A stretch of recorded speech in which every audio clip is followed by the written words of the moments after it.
Mani menanti kalau mati suami, nah bukan rezekimu di situ. Iya, Allah yang akan menjaga. Cuma kita harus taat. Makanya istri itu kalau sudah taat itu sudah di surga itu, Pak. Kan 3 jika kata Nabi. 4 ya. Pertama menjaga puasa, sholat fardu. Yang kedua puasa. Kemudian yang ketiga syahwat.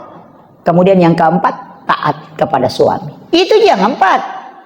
Kalau ibu bisa lakukan itu, apa kata Nabi? Dia akan masuk surga melalui pintu mana saja yang dia mau pilih. Coba, semua pintu surga dibuka. Tinggal mau masuk. Itu pintu surga teriak, kau lewat sini, kau lewat sini. Siapa bagi siapa? Bagi istri yang bisa melakukan. Menjaga sholat fardu, menjaga puasa wajib. Kemudian syahwatnya dia jaga. Tapi, apa kata Nabi? Malaikat Jibril akan turun nanti ketika Al-Quran sudah selesai. Itu Jibril kembali. Nabi menangis. Dia mengatakan, wahai Jibril, apakah engkau akan masih turun nanti? Karena ini sudah Al-Quran, sudah sempurna. Apakah engkau masih turun ke dunia? Kata Jibril, saya akan turun nanti Muhammad, tapi di akhir zaman. Apa yang dia membuat turun malaikat Jibril? Yang pertama adalah mencabut malunya wanita. Iya, cepat itu. Karena 3 kali lebih cepat. Karena malaikat itu sudah menunggu doanya sebelum dia mengangkat tangannya. Dan malaikat itu bertasbih kepada wanita. Bayangkan, kata Nabi, kau menyiapkan saja air putih untuk suamimu, itu sama dengan pahala jihad. Itu hebatnya, Pak. Ini perempuan kalau dia betul-betul paham tugasnya, itu masuk surga.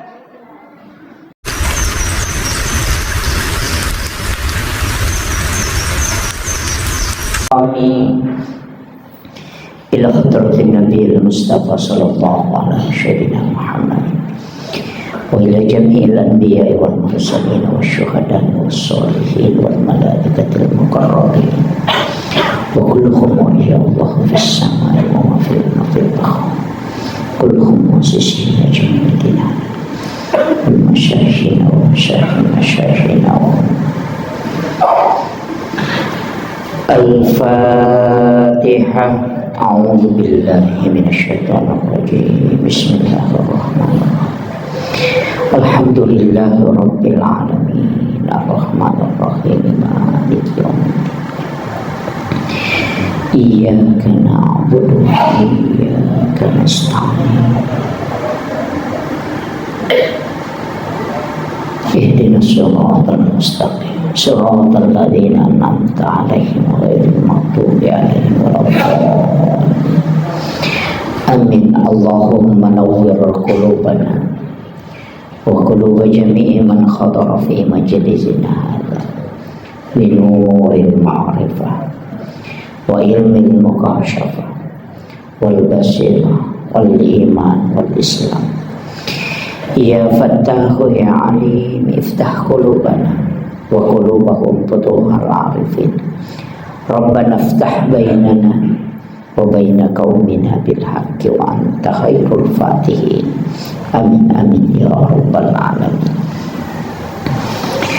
Hadratul muhtaramin wal muhtaramat ikhwanu fillah, sidang jamaah subuh yang insyaallah dirahmati dan dimuliakan oleh Allah Subhanahu wa taala. Hamdan wa syukran lillah, salatan wa salaman ala sayyidina wa maulana wa habibina wa syafi'ina wa ala alihi wa sahbihi ajma'in. Alhamdulillah, kita lanjutkan kembali kajian kita pada subuh kali ini. Saya mohon maaf kepada jamaah karena 2 subuh tidak sempat mengisi, karena sebenarnya saya minta izin 1 hari, tapi karena pesawat memuju itu digeser ke Makassar dan dimajukan jadwalnya, jadi saya tidak bisa ambil 1 hari karena perubahan jadwal penerbangan. Jadi pertama, sebenarnya dalam kehidupan kita ini ada 3 tingkatan seorang hamba. Yang pertama adalah Islam, kemudian yang kedua adalah iman, Kemudian yang ketiga adalah ihsan. Tapi iman itu punya ada buahnya. Buahnya itu disebut takwa. Nanti kalau takwa itu akan melahirkan ihsan. Jadi yang dipanggil berpuasa itu adalah orang beriman, supaya dia mencapai puncak ketakwaan. Makanya iman baru lari ke takwa. Makanya buahnya iman itu adalah takwa. Di atas ketakwaan itu ada namanya ihsan. Ihsan ini kalau bahasa Bugis mapedece. Saya tidak tahu dalam bahasa Indonesia kalimat yang paling pasti itu kalau ihsan. Tapi kalau bahasa Bugis itu pas sekali. Karena kalau orang melakukan kebaikan kemudian kita juga membalasnya dengan kebaikan, itu bukan ihsan, tapi itu disebut al-khair. Jadi beda.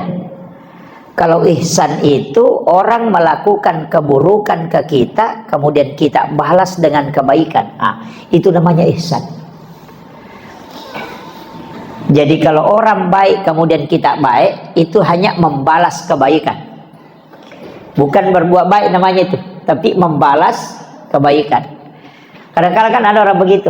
Ada mobil mogok, dia dorong supaya dia bilang, wah nanti kalau hujan bisa kita ikut di mobilnya kan gitu. Ya biasa-biasa begitu. Membantu orang ya karena ada keinginannya kan begitu. Jadi itu bukan ihsan. Ihsan itu sebenarnya sifat yang paling tinggi hakikat. Nah, ini yang kita mau capai. Karena nanti ihsan itu adalah manusia yang innallaha yuhibbul muhsinin. Allah sangat menyukai orang-orang yang ihsan itu. Jadi pertama iman. Kira-kira kita ini sudah beriman? Sudah beriman? Oh tidak. Kalau Islam oke, bisa. Tapi kalau iman itu ada tandanya. Wa idza dzukirallahu wajilat qulubuhum. Ketika disebut nama Allah maka bergetar kalbunya. Makanya kenapa perpindahan gerakan sholat itu menggunakan kalimat Allahu Akbar, karena itu yang menggetarkan hati. Saya ingin tanya, kalau dengarkan azan kalbu kita bergetar atau tidak? Bergetar atau tidak? Kalau belum berarti belum beriman. itu sederhananya.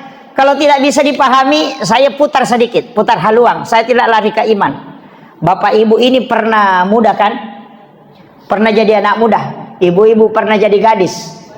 Kalau waktunya kita anak muda, nah ada gadis yang sangat kita sukai, cintai.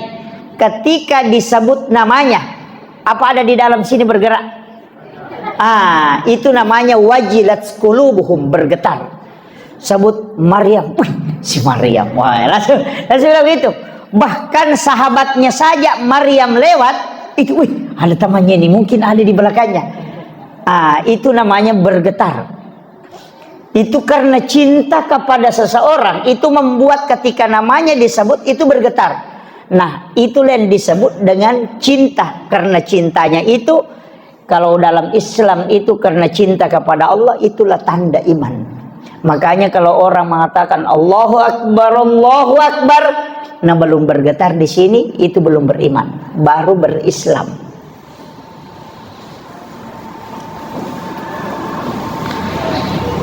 Agak berat ini ya. Saya pelan-pelan ya, supaya kita ngaji tasawuf sedikit ya. Jangan, tapi tidak terlalu berat. Terlalu berat. Saya usahakan membahasakannya dengan ringan. Jadi bagaimana cara membuat kalbu ini bisa bergetar? Perbanyak menyebut kalimat Allah. Ada namanya itu zikir tidak, Pak. Membaca la ilaha illallah itu 71.000 kali dengan 1 kali duduk. Kira-kira bisa? Ya, jadi ambil satu waktu Pokoknya tidak ada memang pekerjaan yang lain. Itu saja. Pokoknya pakai tasbih, hitung. La ilaha illallah. La ilaha illallah. La ilaha illallah. Itu. Jadi ditarik la ilaha illallah, itu akan masuk ke sini. Kalau hanya baca la ilaha illallah, burung beo juga pintar. Ya, ya.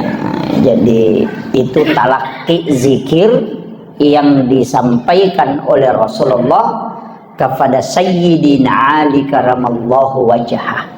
Makanya ketika kita tahlilan, kenapa panjang 3 kali dulu baru percepat itu la ilaha illallah? Itu karena Nabi mentalaki ke Sayyidina Ali itu 3 kali. Jadi la ilaha illallah. Jadi jangan baca langsung ya. Itu dibaca 71.000 kali. Itu zikir pida. Ya, namanya zikir pida itu pembebas. Karena sama di air, Pak. Kalau mau dikasih mendidih mesti 100 derajat. Tidak bisa mendidih kalau tidak 100 derajat. Nah, kalau kalbu ini terbungkus belum tembus, itu mesti 71.000 kali baru bisa tembus. Ada yang tidak sampai. Ada yang hanya sampai 60.000 sudah tembus. Itu sudah los, bunyi sendiri tuh. Nah, itu sudah tembus itu. Sama dengan air yang mendidih itu menggelembung. Itu. Berapa derajat baru bisa mendidih? 100. Kalau besi berapa? 400 lebih. Nanti 500. Jadi kalau hatinya baja, oh itu banyak. Banyak kali. Tapi kalau hatinya hanya air atau hatinya sudah mulai mau mendidih, itu sedikit saja. Makanya ada orang dikasih zikir, kau baca 1000. Yang satunya dikasih, kau baca 100. Yang satunya kau baca 40. Karena kalau itu tergantung, sama di baju. Kalau kotorannya banyak sekali, itu harus dibersihkan betul. Sama di kamar mandi kan, kalau keramiknya kotor 3 bulan tidak dibersihkan, atau hanya disiram air saja, oh itu harus digosok dulu itu. Bahkan pakai prostek apa? Esos ya. Pakai SOS. Itu seperti gelar saya tuh. Ini Pak Pertakoli ini tidak pernah benar menyebut nama gelar saya nih. Dia sebut S baru Esos gitu. Iya. Jadi SOS itu sarjana pembersih lantai. Ya. Ya. Iya, kan Esos itu namanya superpel.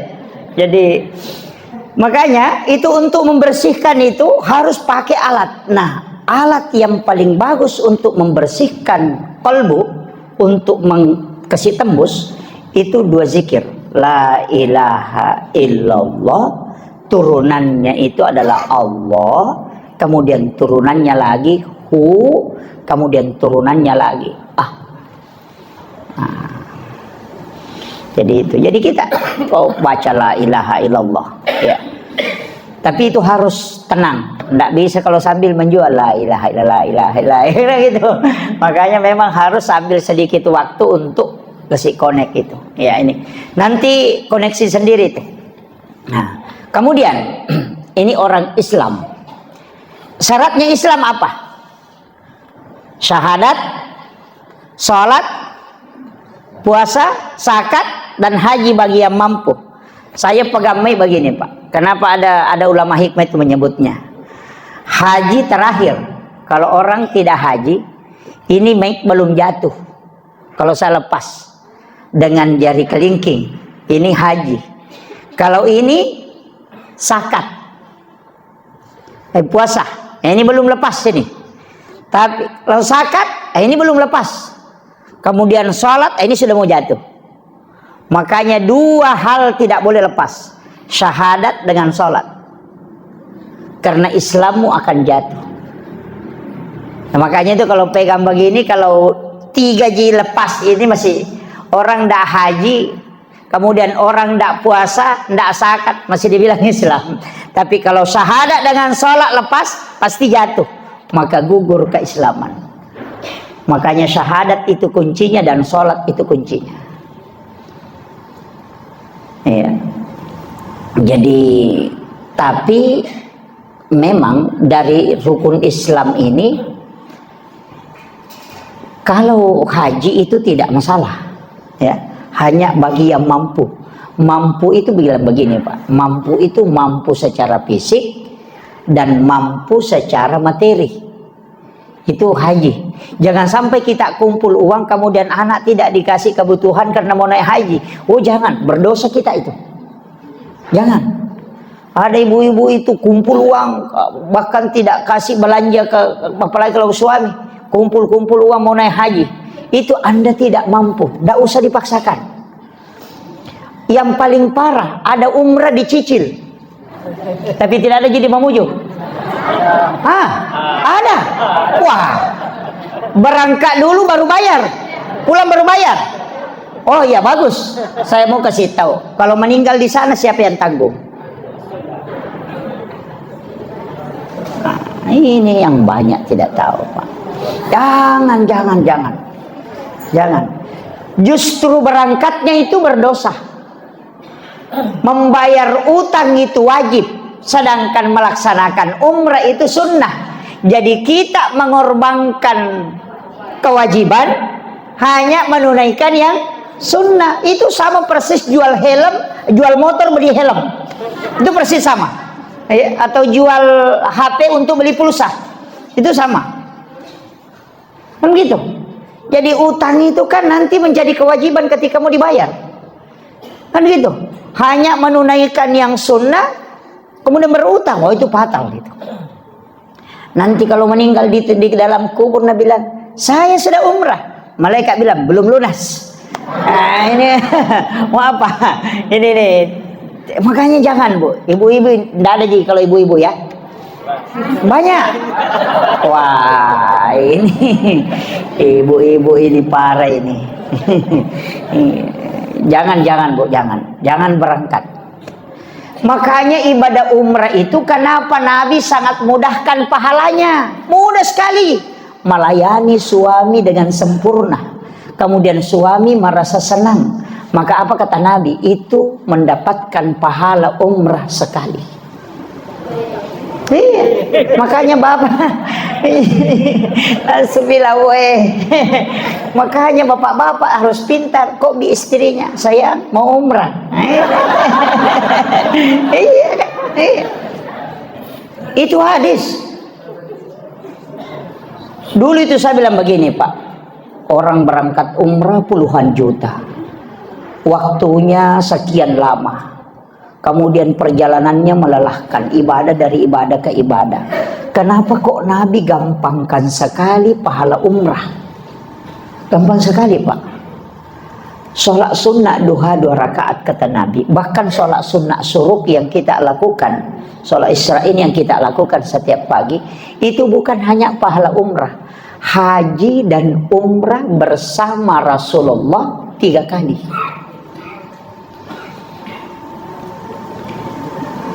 Itu luar biasa Pak. Seandainya bilang saja haji dan umrah 3 kali, itu masih biasa-biasa. Tapi apa kata Nabi? Haji dan umrah bersamaku 3 kali. Tamma. Sempurna. Ketiga kali itu sempurna kata Nabi haji dan umrahnya. Tapi memang berat Pak. Sholat sunnah suruk itu berat. Karena kadang orang sudah sholat subuh langsung kabur. Ada memang orang juga itu Pak sudah menghadap keluar sandalnya.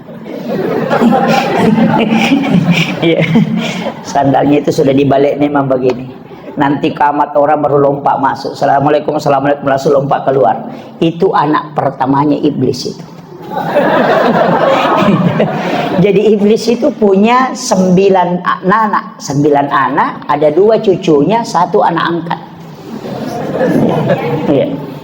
Saya hafal betul itu. Iya. Jadi anak pertamanya iblis itu ada di orang yang berjamaah. Jadi siapa orang nanti iqamat orang baru masuk dan sandalnya sudah menghadap keluar, pas salam itu langsung lompat keluar. Oh, itu anak pertamanya iblis. Makanya kalau mau ketemu tunggu di depan pintu. Iya. Anak keduanya itu ada pada penjual yang mengurangi timbangan.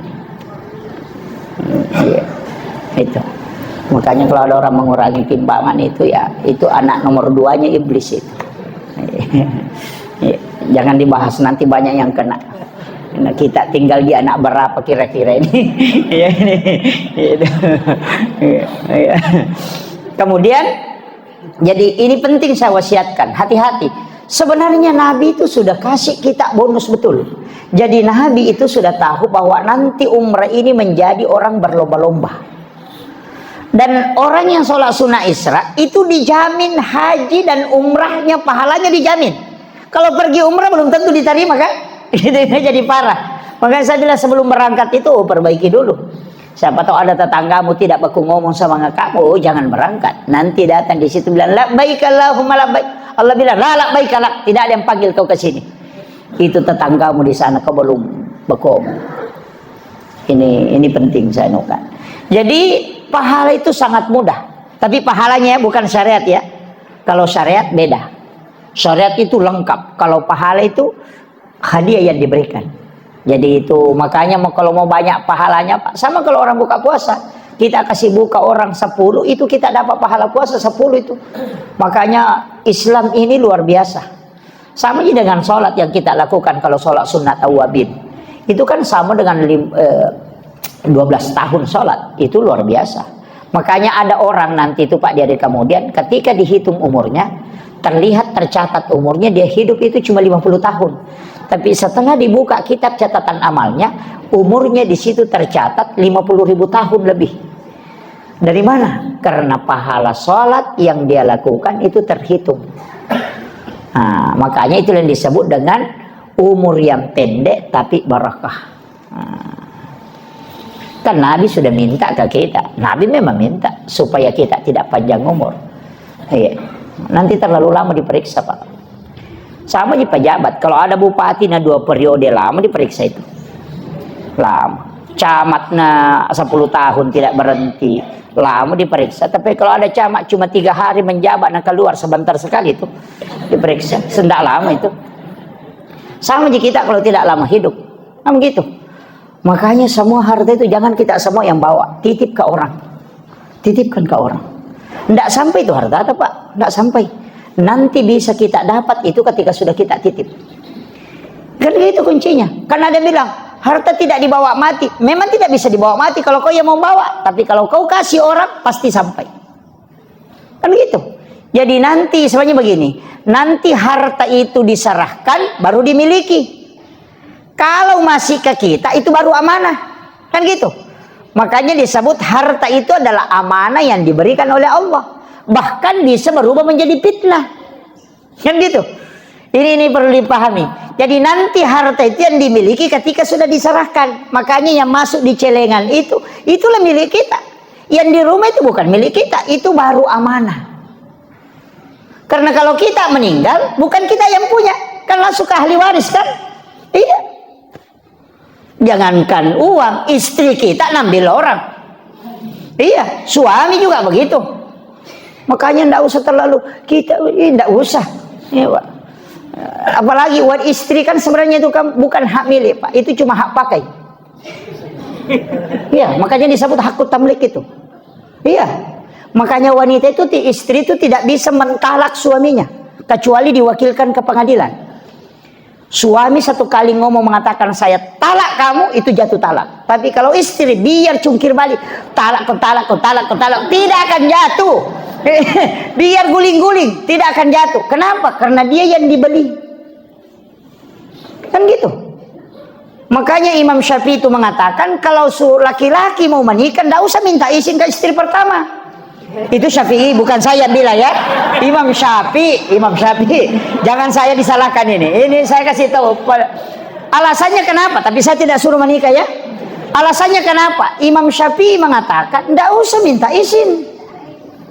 Karena dia yang dibeli. Jangan bilang iya, kan hakun tadi. Saya harus luruskan ini supaya kita paham. Ngaji fikih itu begitu. Begini, saya ingin tanya, ketika kita misalnya mau beli HP, kita bicara HP, mau beli HP, kita akan tawar, ini HP harganya berapa? Oh, ini 4 juta, itulah mahar. Kita akan datang menghitbah, ini kira-kira maharnya berapa? Cuma maharnya kita di Mamuju ini kayaknya murah. Apa maharnya? Seperangkat alat sholat. Itu murah sekali itu. Iya. Jadi itu mahar kan, itu harganya wanita itu. Makanya Nabi menyuruh kita pakai emas. Jadi itu aja maharnya itu. Makanya karena dia dibeli kan, dia kasih mahar. Nah, ketika sudah dibayarkan maharnya, itu sudah milik kita. Sama HP tadi. Kan kita bilang, saya mau beli HP yang bisa sama YouTube, bisa sama Facebook, bisa sama game, bisa sama, oh ini yang cocok. Dilihat, oh pas. Sama kalau melamar. Begitu kan juga. Nah, ketika HP dibeli, kita bayar. Sudah dibayar. Saya mau tanya, HP yang sudah dibeli dengan sudah dibayar itu, saya mau tanya, apakah HP itu milik kita? Kan milik kita, karena kita sudah bayar kan? Pertanyaan sebaliknya, apakah HP itu memiliki kita? Tidak. Makanya suami istri itu bukan hak milik, itu hak pakai. Sudah paham? Ini kalau ngaji pikir enggak apa. Iya memang sama dengan HP tadi. Karena dia yang dibeli, maka HP tidak memiliki kita, tapi dia punya tanggung jawab, kewajiban ke kita untuk mengikuti perintah. Dari situlah kenapa istri mesti mengikuti perintah suami daripada perintah orang tuanya. Di situ. Karena dia sudah dibeli. Makanya jangan sembarang menyerahkan anak ke laki-laki yang tidak beres. Kan gitu. Karena memang dia membeli, kita serahkan sepenuhnya itu. Masa kita didik berapa puluh tahun? 25 tahun, 30 tahun kita didik. Mulai dari kecil. Baru kita serahkan ke orang yang tidak beres. Kan kita dengan harga seperangkat alat sholat. Ini jadi masalah. Itu bahayanya Pak. Ini saya kasih catatan ini. Makanya ketika wanita, kembali ke HP. Ketika HP ini saya mau tanya, bolehkah HP ini diambil orang ketika saya sudah membelinya? Kan tidak bisa. Dari situlah kenapa wanita yang sudah menikah itu tidak boleh menikah dengan orang lain. Dengan dua laki-laki. Kemudian saya mau tanya Pak, kalau saya mau beli HP, haruskah saya minta izin sama HP tadi yang satu? Kan tidak. Nah, itulah alasannya Imam Syafi'i. Gitu. Hanya dia bilang kalau mau beli HP baru, tidak usah minta izin ke HP yang satu, karena dia yang dibelikan. Itu alasannya. Jadi pikir itu begitu. Makanya disebut, makanya kalau bapak mau beli HP baru, tidak apa-apa. Tapi tidak usahlah beli HP baru, casingnya saja yang diperbaharui, ya kan gitu. Iya. Makanya istri itu Pak, kalau ngomel, istri ya, kalau ngomel, dia pakai saja. Karena memang semua pekerjaan itu kan dia kerjakan.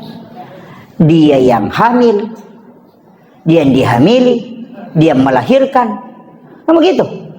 Kemudian dia menyusui anak, dia yang menjaga anaknya. Nah itu kalau tengah malam bangun anaknya menangis, itu bapaknya bangun, dia tidak urus anaknya tuh. Pas dia kok di istrinya, menangis anak tak, padahal anaknya juga. Kan gitu. Sebenarnya itu kan tugas istri tuh. Tugasnya itu hamil, melahirkan, menyusui, merawat anak, mendidik anak. Itu tugasnya. Memasak itu bukan tugas pokok. Mencuci itu bukan tugas pokok. Makanya Rasulullah itu mencuci pakaian sendiri. Jadi sebenarnya mencuci dengan memasak itu bukan tugas pokok istri. Itu kalau suami kerjakan itu lebih mulia. Ya. Iya. Itu lebih mulia Pak. Makanya Nabi itu kan memasak. Nabi itu mencuci pakaiannya sendiri. Nabi itu menjahit bajunya sendiri, pakaiannya. Memperbaiki sandalnya sendiri, memerah susu kami, itu pekerjaan. Bukan itu pekerjaannya. Istri itu taat ke suami, kemudian yang kedua dia dihamili, kemudian hamil, melahirkan, menyusui, mendidik anak. Itu tugasnya. Itu tambahan, itu mestinya tugas suami itu Pak. Memasak, mencuci itu, mengeringkan baju itu. Iya, belanja di pasar itu tugas suami itu. Mencari nafkah tugas suami. Iya. Tapi diambil semua istri sekarang kan? Mencuci dia tuh. Nah, itu betul. Itu katanya betul ini. Untung ada lantai 2 Pak, bertengkar seandainya di bawah ini. Iya. Iya. Itu kan diambil semua. Makanya kalau istri marah-marah, maklumi, paling susah pekerjaannya. Iya.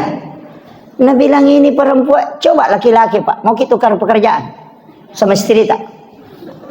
Biar istri ke kebun, kita mulai mencuci, merawat anak, mengeringkan baju, melipat, laundry, pokoknya kerja semua, memasak. Saya yakin 2 hari baru dia bilang ampuh, kembali kan begitu. Iya, berat itu. Kalau bukan orang ikhlas kerjakan itu tidak mungkin.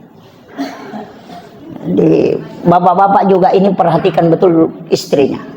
Kenapa? Kita itu waktunya belum menikah, minta betul kepada Allah. Ya Rabb, berikan jodoh yang terbaik. Kadang kalau sudah mulai pacaran itu akan dia bilang, ya Allah jadikan dia jodohku. Kalau bukan, jadikan, pokoknya jadikan. Kan begitu? Iya. Jadi kadang itu dia minta, tapi setelah menikah dia tidak perhatikan keluarganya. Kadang dia marahi. Itu titipan Allah Pak, hati-hati. Anak itu titipan Allah, makanya disebut amanah, bukan milik kita. Ini penting, hati-hati. Saya itu anak sering saya kasih tahu, bapak ini hanya diberi amanah, kan begitu. Makanya jangan terlalu bersandar kepada suami Bu, jangan terlalu bersandar ke ini, tapi bersandar ke Allah. Insya Allah nanti akan dijaga kalbunya, itu kuncinya. Kan ada yang bilang, waduh bagaimana nanti kalau mati suami? Nah bukan rezekimu di situ.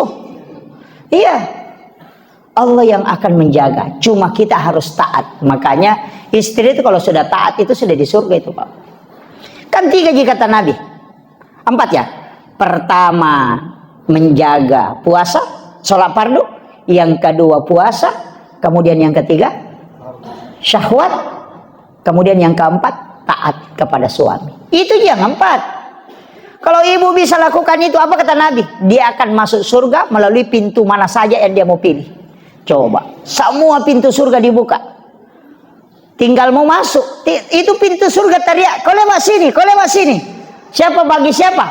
Bagi istri yang bisa melakukan. Menjaga sholat fardu, menjaga puasa wajib, kemudian syahwatnya dia jaga. Tapi, apa kata Nabi? Malaikat Jibril akan turun nanti ketika Al-Quran sudah selesai. Itu Jibril kembali. Nabi menangis. Dia mengatakan, wahai Jibril, apakah engkau akan masih turun nanti? Karena ini sudah Al-Quran, sudah sempurna. Apakah engkau masih turun ke dunia? Kata Jibril, saya akan turun nanti Muhammad, tapi di akhir zaman. Apa yang dia membuat turun malaikat Jibril? Yang pertama adalah mencabut malunya wanita. Nah, makanya yang wanita itu yang tiktok gini goyang-goyang itu yang bahaya itu. Iya, makanya hati-hati Pak Bu. Ketika wanita tidak bisa menjaga syahwatnya itu fatal. Kemudian ketaatan kepada suami. Makanya kalau ada janda itu tinggal 3 baru dia selamat. Kan tidak ada suaminya. Iya, kan tinggal 3. Makanya janda itu cuma menjaga sholat, menjaga puasanya dengan syahwatnya. Kan tidak ada suami. Makanya janda itu bisa lebih cepat masuk surga daripada orang punya suami. Iya. Betul Pak. Makanya ini penting saya wasiatkan. Kita laki-laki itu susah sekali jaminan. Bahkan wanita kata Nabi, siapa yang punya anak 2 kemudian belum balik, kemudian meninggal, itu ibunya dijamin masuk surga. Karena anak itu selalu menunggunya di pintu surga. Tidak mau masuk kalau ibunya tidak datang. Iya. Jadi itu luar biasanya itu. Makanya 3 wanita itu hebat Pak Bu. Yang pertama adalah ibu. Karena ketika dia berdoa semua pintu langit dibuka. Yang kedua adalah istri. Karena 3 kali lebih cepat doanya mustajabah dibanding laki-laki. Coba lihat orang hebat Pak. Bagaimanapun hebatnya Soeharto. Tapi ketika Ibu Tin wafat, habis dia. Karena barakahnya di situ. Kemudian Habibie kan kita tahu orang hebat. Tapi kapan dia tidak bisa melakukan apa-apa? Ketika Ibu Ainun tidak ada. Kemudian yang ketiga SBY kan yang sekarang masih hidup. Siapa yang tidak mengakui SBY? 2 periode jadi presiden, Panglima TNI. Tapi kapan dia tidak bisa menentu kebijakannya? Ketika Ibu Ani sudah meninggal. Itu hebatnya wanita. Karena doanya itu 3 kali lebih cepat dibanding dengan laki-laki. Makanya kalau ada kebutuhan, tak suruh istri berdoa. Iya, istrinya berdoa. Iya Bu. Kalau ada kebutuhan, suruh dia berdoa. Karena doanya itu lebih cepat. Jangan kita laki-laki ini disuruh kerja. Yang berdoa mestinya itu minta rezeki itu perempuan. Iya. Cepat itu, karena 3 kali lebih cepat. Karena malaikat itu sudah menunggu doanya sebelum dia mengangkat tangannya. Dan malaikat itu bertasbih kepada wanita. Bayangkan, kata Nabi, kau menyiapkan saja air putih untuk suamimu, itu sama dengan pahala jihad. Itu hebatnya, Pak. Ini perempuan kalau dia betul-betul paham tugasnya, itu masuk surga.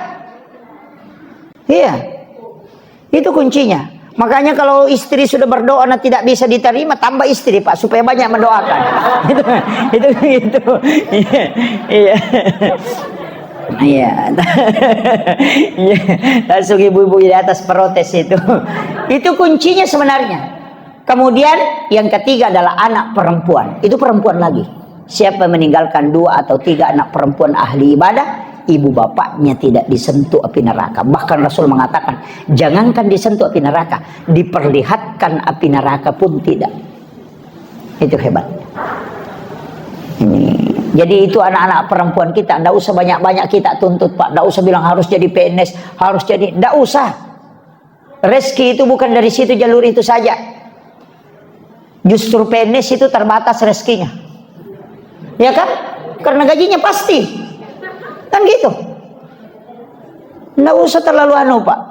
Makanya PNS sebenarnya yang gajinya tidak cukup 1 nisab, kemudian dia pencaharian pokoknya cuma itu, tidak ada tambahan, dan tidak cukup 1 nisab gajinya, ketika dikalkulasi dalam jumlah 1 tahun, atau dikalkulasi per bulan dengan mengikuti panen padi, maka itu tidak wajib zakat sebenarnya.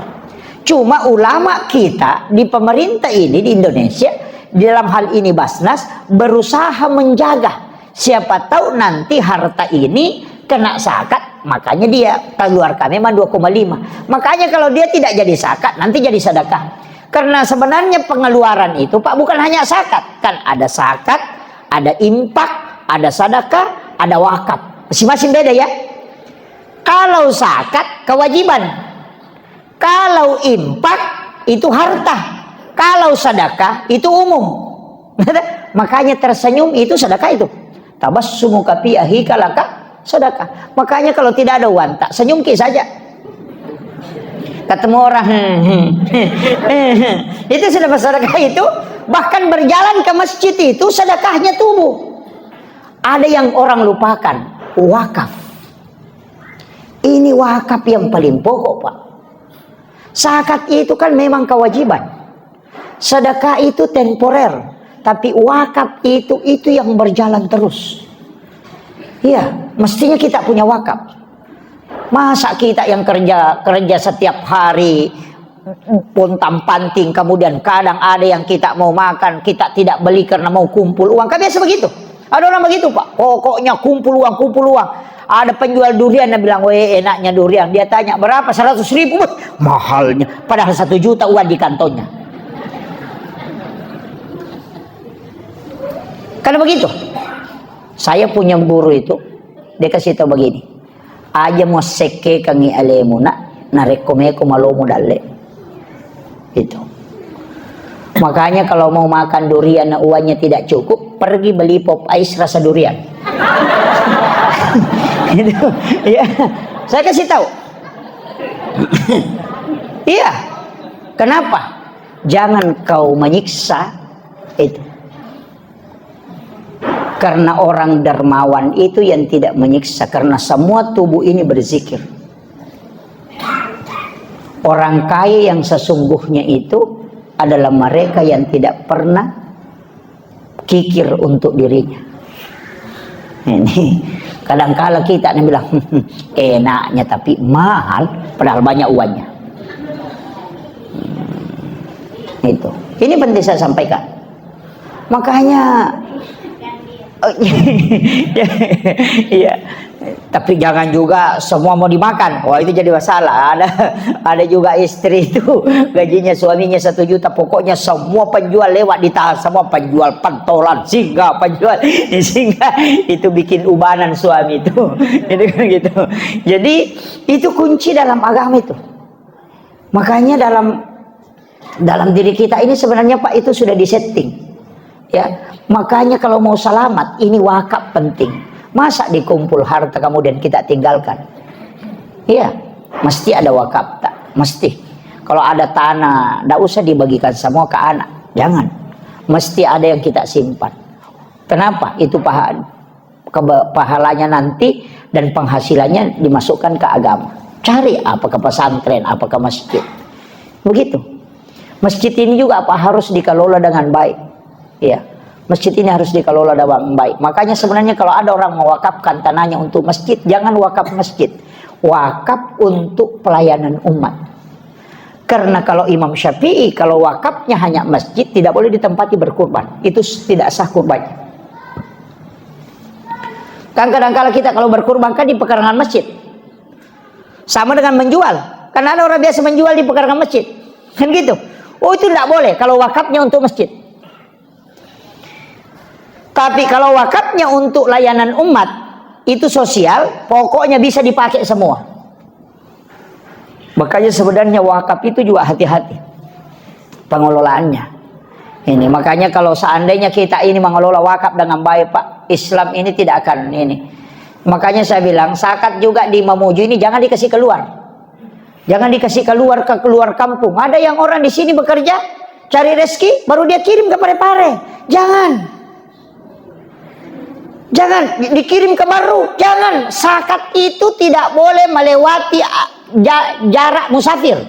Bahkan ada yang mengatakan 60 kilo tidak boleh melewati 60 kilo. Dia harus dikeluarkan di sini. Kenapa? Allah itu sudah mengatur rezeki. Ada orang miskin di sini ada orang kaya. Disitulah diturunkan rezeki. Rezekinya orang miskin itu dititip sama orang kaya. Kan begitu. Jangan dibawa keluar. Ada yang bilang, ada saudaraku di situ, Ustaz. Jangan, kalau mau bawa ke sana, kasih sedekah, kasih infak, jangan kasih zakat. Zakat di mana dicari, di situ dikeluarkan. Jangan dikasih keluar. Makanya banyak orang miskin itu gara-gara begitu, Pak. Di sini mencari, baru dikirim keluar.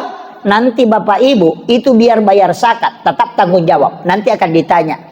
Itu ada orang miskin di dekat rumahmu, kenapa kau tidak bantu? Tidak Pak, malaikat, saya bawa ke Parepare. Langsung apa kata malaikat? Di Parepare itu ada orang kaya yang tanggung jawab juga di situ. Karena kau tanggung jawab di lokasimu, makanya semuanya itu tidak boleh Pak dikasih keluar itu. Yang boleh keluar itu impaknya, kasih sedekah, bawa ke sana kalau mau kasih. Makanya jangan zakat saja yang dihitung. Ini penting ya. Ini kadang-kala kita Pak banyak kan kayak di Papua itu. Saya pernah hitung zakat itu di Papua, kemudian dia mengatakan, "Kita bawa pulang." Enggak bisa. Saya bilang di sini kau keluarkan. Ini kewajiban di sini. Jadi makanya cari rezeki di Mamuju sini, di pasar sini, keluarkan di sini Pak, jangan dibawa keluar. Nanti kita kalau misalnya mengatakan ada keluarga di sana, ada orang miskin di sana, bukan kita yang ditanya kalau yang di sana. Orang kaya di sana juga dipepek kepalanya. Karena dia paling dekat di situ. Jadi itu per wilayah, sama aja dengan kepala desa, kepala lingkungan. Dia kan bertanggung jawab di lingkungannya, tidak akan ditanya di lingkungan lain. Orang kaya juga begitu, akan ditanya di sekitarannya, tidak akan ditanya yang jauh. Kan begitu. Ini penting saya sampaikan ini. Seandainya semua orang kaya Pak berzakat, nah tidak ada orang miskin. Cuman tidak bisa juga itu hilang orang miskin, tidak bisa. Karena nanti kalau kampanye bupati tidak ada kanunya. Iya, tidak ada lagi mengentaskan kemiskinan. Padahal sebenarnya yang stres itu pemerintah. Iya, yang stres itu Basnas, yang stres itu bupati. Padahal orang miskin tidak pernah stres. Ya kan? Kadang-kala juga saya bilang ini juga orang miskin ngenteng-ngenteng sekali. Duduk di warung itu minum kopi merokok, tidak ada bebannya. Pemerintah stres itu rapat bagaimana mengentaskan kemiskinan, begadang sampai 3 hari itu. Bagaimana mengentaskan kemiskinan, orang miskin santai-santai merokok. Saya bilang ini orang dipikirkan, orang tidak tidur memikirkan, tapi yang dipikirkan tidak pernah santai terus kan?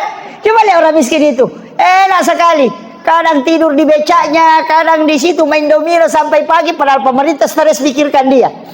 Dia tidak pernah stres kan gitu. Ini kan begitu. Jadi kadang-kadang orang miskin ini Pak santai sekali. Iya gitu. Tidak ada beban. Ya. Makanya saya kasih tahu, kita orang kaya yang punya hak kewajiban mengeluarkan 25%, tolong dikeluarkan itu. Karena itu akan, apa kata Nabi? Bahkan dalam Al-Quran itu, orang yang tidak mengeluarkan zakatnya, hartanya nanti itu akan menjadi benda yang akan dilelehkan. Itu menjadi api. Kemudian disetrikakan mulai dari jidatnya, kemudian punggungnya dan lambungnya. Gitu. Kalau dia binatang, binatang itu nanti datang dengan besar, kemudian dia menginjak-injak itu pemiliknya sambil bergantian. Itu disebutkan dalam hadis. Makanya harta itu Pak disakati. Hati-hati sekali, apalagi kalau penjual. Karena itu yang membersihkan itu. Bukan hak kita memang itu Pak. Makanya kalau ada orang bolak-balik pergi rumah sakit, nah tidak ditemukan penyakitnya, tidak tahu mau tahu tidur matanya. Penyakit seke itu. Nggak usah banyak tanyakan itu. Ada masalah itu. Ada masalah Pak. Karena begitu. Nanti keluar ketika ada masalah kan. Kenapa mobilnya kecelakaan? Ya karena kalau celengan lewat dia tidak isi. Kan begitu, makanya sedekah itu tak ada faul bala. Jadi memang juga ada beberapa pekerjaan itu Pak sebenarnya menunggu musibah. Kayak bengkel, itu menunggu musibah itu. Iya kan? Dokter menunggu musibah juga itu. Nah tidak ada gunanya itu dokter kalau tidak ada orang sakit. Kan begitu. Iya kan? Tidak ada gunanya, sama bengkel apa gunanya kalau tidak ada mobil rusak. Jadi kalau merusak mobil, jangan bilang kenapa lagi nih mobil rusak. Oh bengkel mau ambil rezekinya. Nggak usah jalurnya begitu karena kau tidak keluarkan. Kalau kau keluarkan kan tidak diminta paksa. Makanya disebut as-sadaqah itu tak ada faul bala, menolak bala. Kan gitu. Jadi jangan nanti kena musibah baru kena dipaksa piye. Kau tidak keluarkan sini. Makanya sakit, bolak-balik ke rumah sakit, dibuka matanya, nggak bisa. Tapi memang ada hadis juga itu Pak. Apa hadisnya? Rasulullah mengatakan, orang yang mendapatkan sesuatu yang melebihi dari haknya, maka Allah akan membukakan pintu supaya itu akan keluar. Tapi ketika ada orang dibayar tidak sesuai dengan haknya, kurang dari apa yang dia kerjakan semestinya, maka Allah akan menutup jalurnya supaya rezekinya tidak keluar. Nah itu begitu.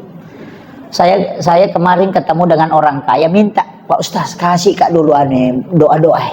Nah wah, dari Singapura maka berobat ini. Saya bilang, wah mahal itu Pak kalau di Singapura. Dia bilang, satu kali pergi periksa di sana minimal 15 juta Pak Ustaz. Belum ada tiket pesawat. Dalam hatiku, wah kundu-kundu pasti detik. Saya tanya, perbaiki dulu zakat. Bagaimana zakat? Dia bilang, wah anu Ustaz, karena bersedekah aja. Saya bilang, beda, sedekah itu sunnah, zakat itu wajib. Hitung dulu. Dia bilang, wah itu yang tidak aku tahu. Saya bilang, oh itu yang bawa ke Singapura. Dia bilang, itu tetangga aku kalau perlu sakit kepala, nah bodrex Cina minum, nah berhenti. Nah saya sudah 1 papan ku minum obat yang tas 1 juta, nah tidak mau berhenti. Saya bilang begitu memang. Lah saya tahu sikit itu. Ya saya kasih tahu. Karena memang tidak keluar uangnya sekian banyak kalau hanya bodrex na beli. Jadi dikasih penyakit yang tidak mau sembuh-sembuh, kecuali obat mahal. Kenapa? Karena itu uangnya mau dikasih keluar. Karena haknya orang, memang bukan hak kita. Cuma Allah titip ke kita. Kan begitu. Nah makanya Pak, serahkan. Nah apa kata Nabi? Kalau lebih kau serahkan, pasti Allah kembalikan. Begitu aja. Nggak usah khawatir, jangan bilang, wah lebih ini sedekah. Aku tidak ada sedekah yang lebih. Nggak usah khawatir, pasti kembali dengan cara apa saja. Iya. Ada juga doa itu, subhana man khalaqani walam yansani minar rizqi. Subhana man khalaqani walam yansani minar rizqi. Sudah hafal? Subhana man khalaqani walam yansani minar rizqi. Pak dongan ulakut tuh. Kalau orang baca itu Pak, bagi yang tidak punya anak bisa membantu, tidak ada lagi yang bisa bantu, bekerja lagi tidak mampu, tidak menentu pencahariannya, suruh baca itu 3 kali antara azan dan iqamah, 7 kali kalau sudah sholat maghrib, 7 kali kalau sudah sholat subuh. Yang penting ada rezeki di kampung itu. Orang sakit perut kalau dia tidak bawakan, biar tinggal di rumah itu dapat itu. Kalau memasak ini tetangganya dicium memasak ikan, baca itu subhana man khalaqani. Saya dengar, nah bawa itu nanti pasti nanya ki. Itu sudah hafal? Jangan dia hafal, bahaya itu. Itu biasanya dipakai petugas SARA ya, biasa kasihan tidak mampu lagi, tidak ada lagi, ini itu dibaca. Itulah yang sejarahnya itu ketika ada ular di bawah batu itu yang tidak bisa keluar, kemudian dibawakan makanan oleh burung dan semut yang kasih masuk ke dalam. Itu doanya itu, subhana man khalaqani wa lam yansani minar rizqi. Jadi itu zikirnya ular. Orang yang mengatakan ulakut tuh karena dia melilit di bawah batu tidak bisa keluar, tapi dibawakan makanan. Itu. Jadi biar kita tinggal di mana pasti ada rezeki dibawakan itu. Itu sudah hafal? Enggak hafal ya. Wah ini sudah ada pertanyaan ya. Oh ya, ini dulu baru kita. Ya. Terima kasih Ustaz. Ya. Mohon maaf mungkin menyimpang dari materi. Tapi berkaitan dengan umat. Terkait dengan fatwa MUI. Di mana kita lihat sekarang posisi Palestina. Sehingga ada fatwa MUI menyatakan bahwa produk Israel dinyatakan haram. Betul. Apalagi sekarang menjelang Palestina banyak yang tersedia dari toko-toko. Betul. Penjelasan Ustaz. Lanjut, ya Pak. Ya. Bismillahirrahmanirrahim.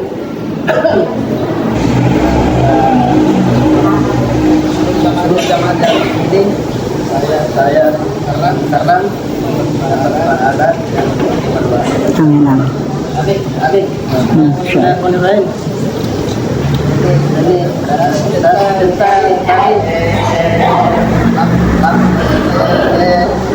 zikir la ilaha illallah. Kalau bisa apakah memang ada tarik nafasnya? Oh iya. Betul. Iya.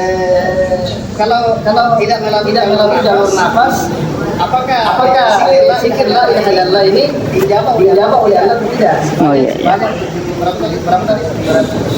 71.000. Iya.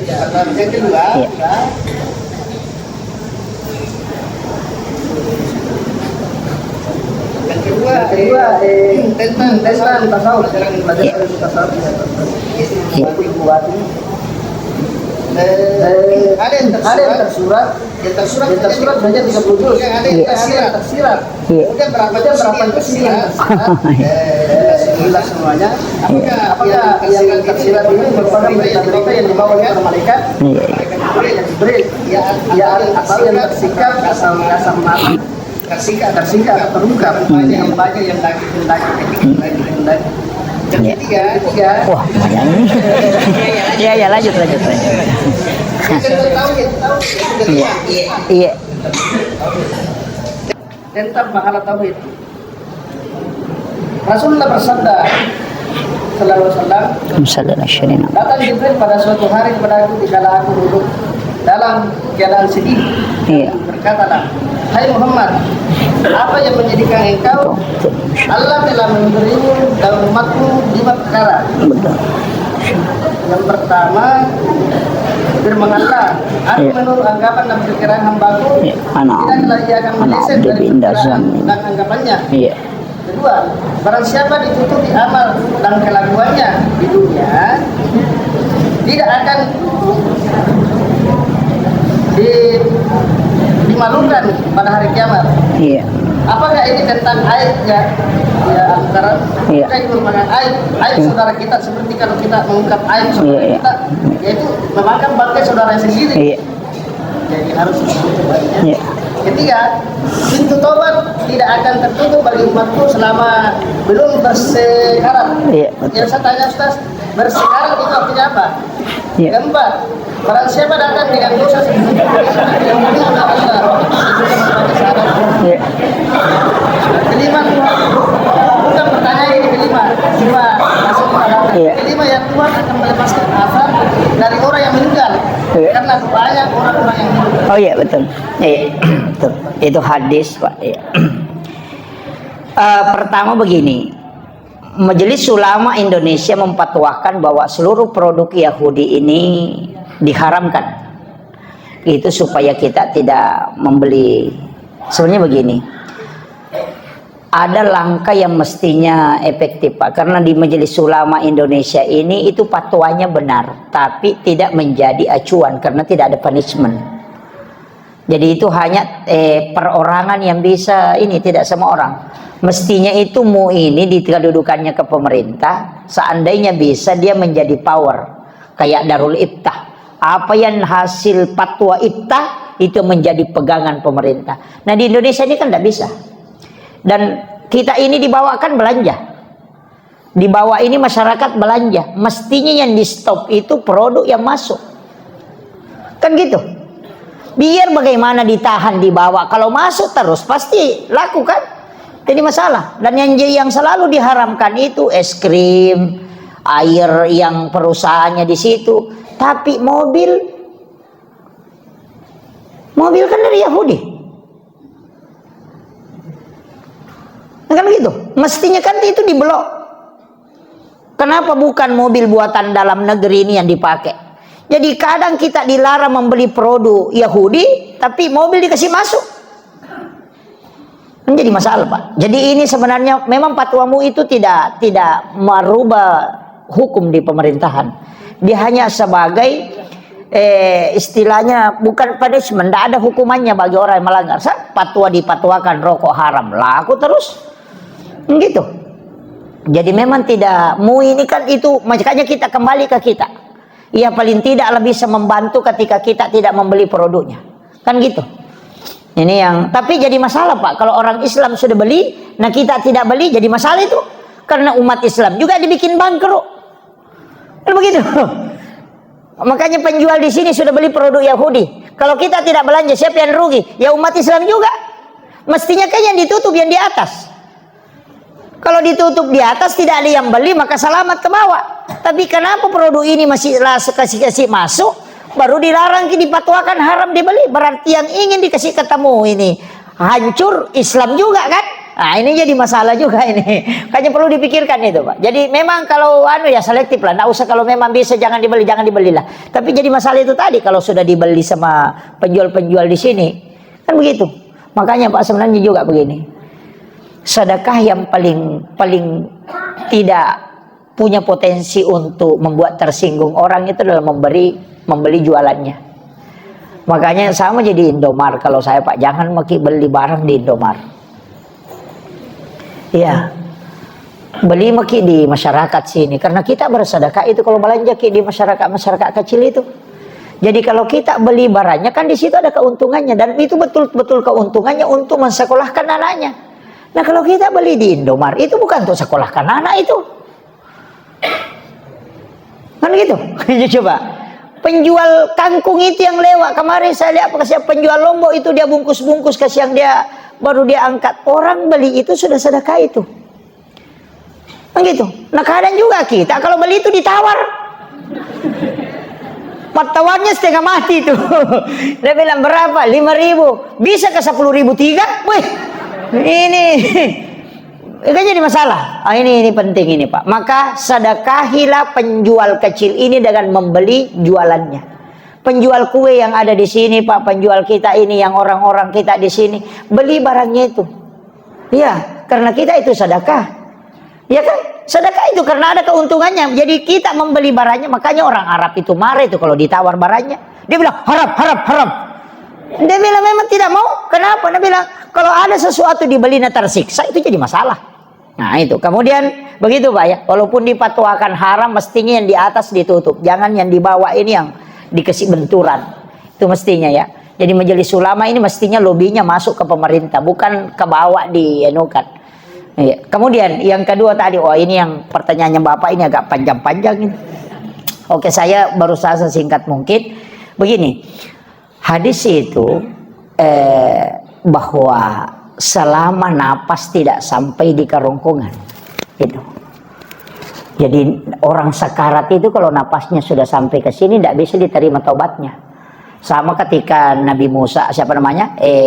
Fir'aun, itu kan ketika tenggelam di Laut Merah itu kan sebenarnya bertobat. Nanti dia tenggelam itu baru dia bilang, aku sudah percaya sama Tuhannya Musa itu. Baru dia bilang begitu, makanya diselamatkan jasadnya. Tapi Jibril itu kan jengkel. Karena Nabi Musa, siapa namanya? Fir'aun itu pintar sekali tuh. Dia sudah lihat, ini sebenarnya Musa ini. Tidak mungkin ini dia bisa membelah lautan kalau bukan pertolongan Tuhannya ini. Jadi dia kan naik kuda, dia tahan kudanya itu, kasih tahu pasukannya jangan maju. Kita pasti mati ini kalau masuk. Karena Nabi Musa ini ditolong sama Tuhannya bisa terbelah lautan. Nah kalau Musa lewat ini, nah kembali air tertutup, mati semua ki. Tapi malaikat itu kan jengkel. Itu. Malaikat jengkel itu karena jengkelnya itu sama dia bilang ini pintar juga ini. Makanya malaikat itu merubah wujudnya menjadi kuda yang sangat cantik. Kuda yang sangat cantik membuat kudanya ini tergoda. Makanya dia jalan, ditahan itu tetap jalan karena dia melihat kuda cantik sehingga dia turun ke laut. Itu karena malaikat itu Pak jengkel. Nah bilang, wah sekalinya tenggelam baru taubat. Bilang malaikat, ini lagi taubat. Nah mau mati, neceki itu. Makanya hati-hati Pak dengan malaikat. Kalau jengkel itu. Iya. Jengkel itu. Makanya 2 kali itu di saking jengkelnya malaikat itu. Karena dia bilang, ini sudah tenggelam. Mau lagi selamat ini. Kan makanya malaikat itu jengkel sehingga dia ceki itu. Sehingga dia tidak bisa ngomong itu. Makanya ketika sudah tenggelam itu dan itu masih diterima Pak, makanya diselamatkan jasadnya. Itu. Jadi nanti kalau napas sudah di kerongkongan ada beberapa itu. Yang pertama ketika matahari terbit di barat, kemudian dia akan tenggelam di timur, itu doa tidak akan diterima lagi. Iya. Kemudian napas ketika dia sudah di kerongkongan. Kemudian ada tadi juga siapa yang menutup aib saudaranya di dunia. Rahasiakan, bukan saja aib kita, aibnya orang Pak Bu. Ada hadis itu bahwa orang yang tidak diampuni oleh Allah dosanya adalah orang yang disembunyikan oleh Allah dosanya tapi dia nampakkan. Hati-hati sekarang, banyak orang berdosa itu like-kan di TikTok, like di Facebook. Sebenarnya apa kata Nabi? Allah sudah menutup aibmu. Dia tidak ingin memperlihatkan ke orang lain supaya orang tidak tahu, tapi kau sengaja menampakkan aibmu itu sehingga membuat Allah murka itu dan jengkel kepadamu dan dia tidak akan menerima taubat. Makanya dosa yang ada di Facebook itu, yang TikTok goyang-goyang, aku pingin di meja, itu yang bahaya itu. Iya. Sekarang kan orang kadang melakukan dosa itu dia live. Kan ada kan? Oh, itulah dosa yang tidak bisa dimaafkan oleh Allah. Karena Allah sembunyikan aibmu, tapi kau sendiri yang menampakkan. Dan Allah bilang, saya tidak akan mengampuni itu Muhammad. Itu bahayanya Pak. Makanya fitnah akhir zaman ini bahaya. Makanya saya bilang, Dajjal sebenarnya itu adalah internet. Dajjal itu internet. Karena Dajjal itu apa? Ketika dia mengatakan Amerika, langsung ada di Amerika. Nah sekarang coba ketik di Google, Amerika, langsung muncul itu. Mengatakan hujan, langsung hujan. Bisa menghidupkan orang mati. Ustaz yang sudah meninggal, ketika diketik namanya, muncul dia ceramah. Padahal dia sudah meninggal puluhan tahun. Menghidupkan orang mati. Itu Dajjal sebenarnya itu HP. Dan yang Dajjal itu mata satu. HP kan orang semua ke situ. Coba di bandara, tidak ada yang ngomong itu. Petugas bandara kemarin tanya, mau anu Pak ini, langkah kepalanya, karena itu mata satu. Dan yang kemudian tertulis kafir. Kafir itu kebohongan. Sekarang kan muncul yang disebut hoax. Makanya Dajjal itu HP sebenarnya. Iya. Kalau Dajjal kan mengatakan hujan, hujan. Iya hujan, coba ketik hujan. Langsung hujan itu. Makanya sekarang orang Pak kurang berdoa itu. Hilang doanya, Pak. Dulu itu kalau kita mau ketemu ulama, sholat sunat dulu 2 rakaat berdoa, ya Allah, mudah-mudahan Pak Kiai ada di rumahnya. Kalau tidak ada, bahaya ini kita bolak-balik. Jauh naik mobil baru bisa ketemu. Sekarang kan enak. Tinggal ditelepon. Pak Kiai, di mana posisi? Di rumah. OTW. Masih begitu. Tidak sholat lagi. Dulu kalau kita cari alamat setengah mati, di mana alamatnya? Oh, terus ke sana Pak, baru belok ke sini. Sekarang bagaimana? Tinggal di Sherlock, ngomong sendiri, 300 meter belok kanan, lorong kedua belok kiri, tujuan ada, Anda di sebelah kiri, ngomong sendiri. Kan gitu. Saking mudahnya sekarang. Makanya orang lupa berdoa. Yang paling parah, makanan dihidangkan, ambil HP dulu, foto. Menu makan siang hari ini. Ayo yang jauh mendekat, yang dekat merapat. Makanan kita hari ini. Baru dia simpan HP-nya baru makan, lupa berdoa. Sekarang kan begitu. Ini bahayanya sekarang. Nih, itu Pak ya. Jadi, ya. Oh, apa? Bersekarat. Artinya. Oh, sekarat itu sakratul maut. Udah tadi. Jalalinya Oh ya, la ilaha illallah ini. Iya. Sebenarnya kan ada 2 versi itu, Pak. Ada yang ngambil dari ujung kaki itu, tarik naik ke atas, itu sampai ke ubun-ubun. Baru ditarik turun ke sebelah kanan, kemudian dibawa ke kiri, di kiri baru dilepas. Itu iya, hati. Itu latifah namanya. Ada 7 latifah dia lewati itu. La ilah, karena kan begini. Ilah, kemudian illallah, kan la ilaha, haknya di sini. Hu, kan ada 2 latifah dia lewati lagi. Kemudian illallah, itu masuk sendiri. Iya, masuk dia. Ya? Bukan. Allah, iya sebenarnya itu lepas hu-nya.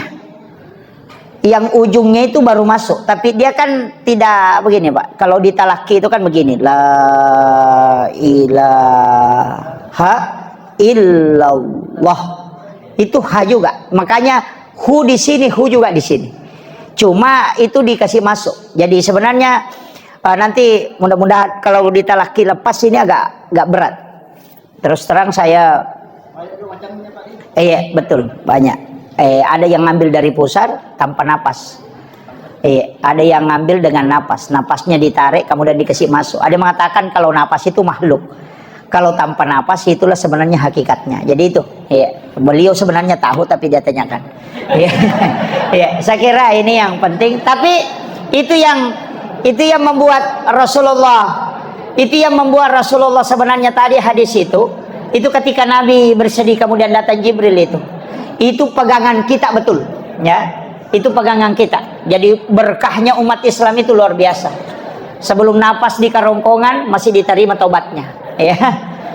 Ketika orang itu sudah sekarat, itu sebenarnya Allah juga tidak akan turunkan azab, ya, tidak akan turunkan azab ke umatnya Muhammad itu. Jadi makanya selama ada orang sholat, Pak, insya Allah tidak turun azab. Yang turun itu adalah rahmat. Makanya karena kita sudah baca assalamu alaina wa ala ibadillahi sholihin. Makanya kalau ada orang sholat itu sudah ada yang mendoakan orang soleh di situ. Itu kuncinya. Saya kira ini yang penting saya wasiatkan. Akhirul kalam wallahul muwaffiq ila aqwamit thoriq. Assalamualaikum warahmatullahi wabarakatuh.